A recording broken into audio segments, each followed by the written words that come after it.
অনেকেই ধারণা করতেন সাংবাদিক ইলিয়াস জামাত ইসলাম করেন, শিবির করেন, তিনি জামাত শিবিরের অন্ধ সমর্থক, অনেকেই বলতেন।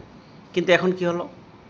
এখন গতকালকে তিনি একটি ভিডিও বানিয়েছেন, সেখানে তিনি জামাত শিবিরের সমালোচনা করেছেন, বলেছেন তারা যুদ্ধাপরাধী, তারা পাকিস্তান ভেঙে বাংলাদেশ হোক এটা চায়নি, তারা ভারতের দালাল, এইরকম নানান কিছু কথাবার্তা বলেছেন। ভয়ঙ্কর কিছু কথা বলেছেন পরিবার, আত্মীয় স্বজন, ছেলে মেয়ে, মা বোন, জামাত ইসলামের নেতাকর্মীদের নিয়ে। কারণটা হচ্ছে হিন্দু ধর্মাবলম্বীদের নিয়ে জামাত একটি প্রোগ্রাম করেছে, সেখানে কালবেলা সম্পাদক সন্তোষ শর্মাকে ইনভাইট করা হয়েছিল। এই হচ্ছে জামাত ইসলামের অপরাধ।